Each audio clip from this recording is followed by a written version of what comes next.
दुनिया सिर्फ तमाशा देखना पसंद करती है, कोई अपना नहीं होता। दोस्तों, कर्म के पास ना कागज है ना किताब है, फिर भी सारे जगत का हिसाब है। ये कहा जाता है कि जो कर्म हमने पहले किए हैं उनका ही फल हमें आज मिलता है, और जो कर्म आज हम कर रहे हैं उसका फल हमें बाद में मिलेगा।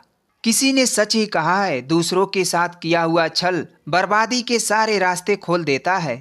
अगर आप किसी के साथ बुरा करते हैं तो आपके साथ भी बुरा होगा। आइए इसे एक कहानी के माध्यम से समझते हैं। तो चलिए कहानी शुरू करते हैं। बहुत समय पहले की बात है। एक बहुत ही पुराना गांव था। उस गांव का नाम रामपुर था। उस गांव के लोग बहुत ही सीधे और सच्चे थे। उसी गांव में एक बुजुर्ग आदमी, उसकी पत्नी और दो बच्चे रहते थे। बड़े बेटे का नाम कबीर था और छोटे बेटे का नाम सिद्धार्थ था। उसके माता पिता खेती का काम करते थे। वह एक किसान थे। समय के साथ साथ वह दोनों भाई अब बड़े हो गए थे। सिद्धार्थ अक्सर अपने बड़े भाई कबीर को देखकर हमेशा जलता रहता था, क्योंकि कबीर स्वभाव से बहुत ही अच्छा था। वह सबकी मदद करता था। उसके दिल में दूसरों के लिए दया का भाव था। वही सिद्धार्थ ऐसा था जिसके अंदर दूसरों के लिए कोई दया का भाव नहीं था। वह अपने माता पिता से भी ठीक से बात नहीं करता था। वह हमेशा दूसरों का अनादर करता और नुकसान पहुंचाते रहता था। धीरे धीरे काफ़ी वक्त गुजर गया। कबीर और सिद्धार्थ के माता पिता का देहांत हो गया। उसके माँ बाप इस दुनिया में नहीं रहे। कबीर उस वक्त घर पर नहीं था, वह शहर गया हुआ था। जैसे ही उसको इस बात का पता लगा, वह सब काम छोड़कर दौड़ते हुए अपने घर पहुंचा। कबीर को विश्वास नहीं हो रहा था कि उसके माता पिता अब इस दुनिया में नहीं रहे। कबीर और सिद्धार्थ ने उनका अंतिम संस्कार किया। वह बहुत दुखी था। कबीर अपने माता पिता से बहुत प्रेम करता था। उसने गांव वालों को भोजन के लिए आमंत्रित किया और ब्राह्मणों को दान दक्षिणा देकर विदा किया। अब कबीर और सिद्धार्थ दोनों अकेले रहते थे। धीरे धीरे वक्त गुजरता गया। वह हर साल अपने माता पिता की बरसी पर ब्राह्मणों को भोजन कराता और दान देता था। यह सब चीज़ें सिद्धार्थ को पसंद नहीं आती थी। वह कबीर से बहुत ही ईर्ष्या करने लगा। उस राज्य का राजा बहुत ही अच्छा था। वह राजा सबकी मदद भी किया करता था। इसलिए एक बार अपने माता पिता की बरसी पर कबीर ने अपने राज्य के राजा को आदर सत्कार के साथ अपने घर बुलाया और राजा के सामने ब्राह्मणों और उसके सगे संबंधियों को खाना खिलाया। ब्राह्मणों को दान दिया ताकि उसके माता पिता स्वर्ग में अच्छे से रह सके। सिद्धार्थ वहां पर खड़ा था। राजा भोजन करने के बाद से सिद्धार्थ के पास गया। सिद्धार्थ ने राजा को प्रणाम किया। तभी राजा ने सिद्धार्थ से पूछा, तुम्हारा भाई तुम्हारे माता पिता के लिए इतना करता है, तुम ऐसे क्यों नहीं करते हो? आखिर वह तुम्हारे भी माता पिता थे। क्या तुम्हें यह समझ नहीं आता कि तुम भी अपने माता पिता के लिए कुछ अच्छा कर सको? सिद्धार्थ ने राजा से कुछ नहीं कहा और चुपचाप वहां से चला गया। सिद्धार्थ को गुस्सा आ रहा था क्योंकि राजा ने उसकी बेइज्जती की। कबीर अब सबकी नज़रों में अच्छा बन गया। राजा ने उसकी तारीफ की थी और सिद्धार्थ सिर्फ चुपचाप देख रहा था। उसे यह सब देखा नहीं जा रहा था और वह कबीर से अपने अपमान का बदला लेने का सोच रहा था। एक दो महीने बीत जाने के बाद एक रात सिद्धार्थ योजना बनाता है कि कैसे भी करके उसे रास्ते से हटाना होगा।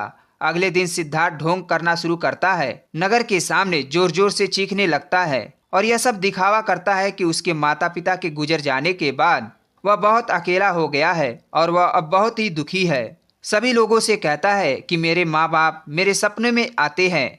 वह कहते हैं कि वह स्वर्ग में खुश नहीं है।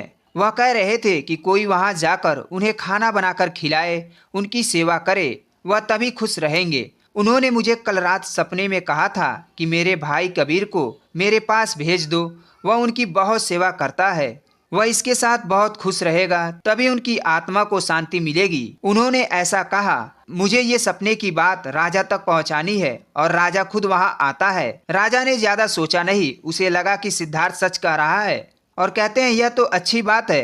कबीर को अपने माता पिता का सेवा करने का मौका मिल रहा है और मिले क्यों ना, इतने साल से जो पुण्य कर रहा है। राजा कहते हैं लेकिन इसके लिए तो कबीर को मरना पड़ेगा। कबीर यह सब देख और सुन रहा था। कबीर को यह सब समझ में आ गया कि यह सब केवल उसे फंसाने की एक चाल है, क्योंकि उसका भाई उससे नफरत करता है। लेकिन वह फिर भी सब लोगों से कहता है, चलो ठीक है, इस बहाने मैं अपने माता पिता की सेवा करता हूँ। वह राजा से कहता है, महाराज आप अगले दिन नदी के किनारे एक नाव का बंदोबस्त कर दीजिए। मैं नाव से कूदकर नदी में अपना जान दे दूंगा और फिर स्वर्ग में जाकर अपने माता पिता का सेवा करूंगा। राजा ने कहा, ठीक है। अगले दिन इन सभी चीजों की व्यवस्था कर दिया गया और उसने मरने के लिए तैयार हो गया। सिद्धार्थ यह सब देखकर मन ही मन बहुत खुश था। अगले दिन कबीर ने जैसा राजा से कहा था उसके मुताबिक राजा ने नदी के किनारे एक नाव का बंदोबस्त कर दिया था। राजा और सारे गांव वाले भी वहां पर आ गए थे। कबीर आखिरी बार उस गांव और सभी लोगों को देख रहा था और फिर नदी में कूद जाता है और सारे गांव वालों को पता चल गया कि कबीर अब इस दुनिया में नहीं है। अब वह स्वर्ग की ओर चला गया अपने माता पिता की सेवा करने के लिए। सिद्धार्थ बहुत खुश था। उसका इकलौता भाई अब दुनिया में नहीं रहा। जो भी जमीन और वसीयत है अब वह मेरा है, मैं ही इसका मालिक बनूंगा। धीरे धीरे काफी दिन गुजर गया। एक दिन अचानक से राजा के दरबार के बाहर कबीर आकर बैठ गया और जोर जोर से रोने लगा। राजा के सिपाही ने देखा कि कबीर वहां पर बैठकर रो रहा है। पहले तो सब डर रहे थे उसके पास जाने से। फिर कुछ देर बाद सिपाही पूछते हैं, यह चमत्कार कैसे हुआ? तुम जिंदा कैसे हो? कबीर मौन रहा, लेकिन सिपाही उसे दरबार में ले गए। सिपाही कबीर को लेकर आ रहे होते हैं, तभी राजा उसे जिंदा देखकर बहुत आश्चर्यचकित हो जाता है और कबीर से पूछता है। तब कबीर राजा को बताता है, महाराज, मैं स्वर्ग में गया था। मैंने देखा मेरे माँ बाप अभी भी खुश नहीं हैं और मेरे ऊपर बहुत ही गुस्सा हो रहे थे और वे कह रहे थे कि तुम्हें तो खाना बनाना आता ही नहीं है, तुम तो मेरी सेवा भी ठीक से नहीं कर सकोगे। तुमसे अच्छा तो सिद्धार्थ है जो तुमसे अच्छा खाना बना लेता है और वह हमारा ख्याल भी रख लेता है। तुम जाओ और उसे भेज दो।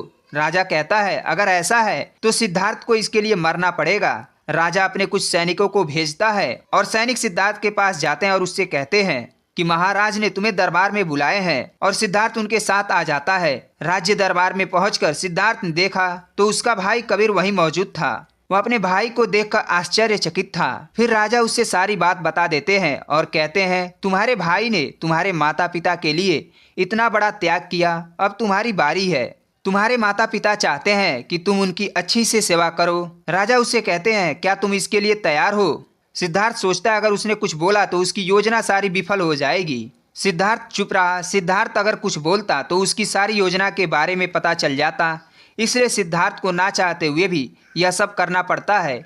अगले दिन से सारी तैयारी किया जाता है। कुछ देर बाद सिद्धार्थ घर आ जाता है और सोचता है, मैं वहां जाऊंगा ही नहीं।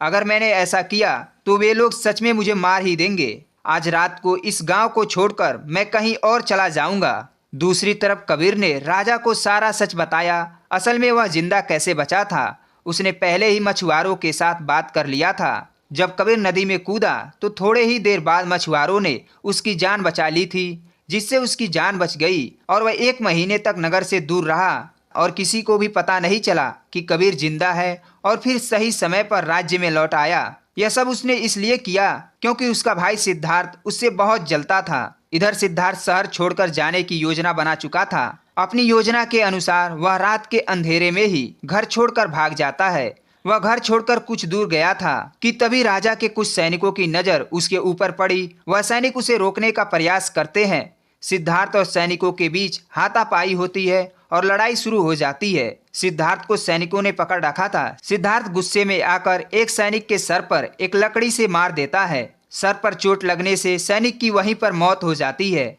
कबीर ने जो सारी बात राजा को बताई थी वह सिद्धार्थ को माफ करने वाला ही सैनिक था, लेकिन जैसे ही राजा को यह बात मालूम पड़ती है कि सिद्धार्थ गांव से भाग रहा था और उसने एक सैनिक की हत्या कर दी है, यह सारी बातें जब राजा को पता चलती है अब वह सिद्धार्थ पर और गुस्सा हो जाते हैं और राजा क्रोध में आ जाते हैं। अब राजा सिद्धार्थ को मृत्यु दंड का आदेश देते हैं। अगले सुबह उसे नाव से धक्का देकर मारने का आदेश जारी कर दिया जाता है। सिद्धार्थ को अपने आखिरी समय पर अपनी गलती का एहसास होता है कि जिंदगी के अंतिम वक्त में भी उसने लोगों का बुरा ही किया। वह रो रहा था। उसे भी अपने जीवन के आखिरी पलों में गलती का एहसास होता है। पर वह कहावत तो आपने सुनी ही होगी, अब पछताने से क्या होगा जब चिड़िया चुग गई खेत। और पछतावे के सिवा उसे अपनी जान से हाथ धोना पड़ा। दोस्तों, कर्मों का फल ऐसे ही मिलता है, जैसी करनी वैसी भरनी। बुरे इंसान आखिर वक्त तक सही और गलत का पहचान नहीं कर पाता। जिंदगी ऐसे ही नहीं चलती है। जिंदगी समझने की चीज है जिसे हर व्यक्ति को समझनी चाहिए। मनुष्य के द्वारा किए जाने वाले सभी कर्म उसकी विचार से बनते हैं। हमारी सकारात्मकता या नकारात्मकता सोच विचारों को जन्म देते हैं और वही विचार कर्म बनाते हैं। इस तरह सोच सकारात्मक होने पर ही अच्छे कर्मों का निर्माण हो सकता है। अगर हम किसी के साथ बुरा करते हैं तो हमारे साथ भी बुरा ही होगा। जब हम दूसरों के लिए अच्छा करते हैं तब उसके बदले हमारे साथ भी अच्छा ही होता है। इसलिए हमें बुरा करने का किसी के साथ कोई अधिकार नहीं है, क्योंकि कर्मों का फल कभी न कभी मिलता जरूर है। दोस्तों, आपने आज की इस वीडियो से क्या सीखे वह मुझे कमेंट करके अवश्य बताइएगा। इसी के साथ उम्मीद करते हैं आपको आज की वीडियो पसंद आई होगी। अगर वीडियो पसंद आई है तो चैनल को सब्सक्राइब करके बेल आइकन प्रेस कीजिएगा। तब तक के लिए धन्यवाद।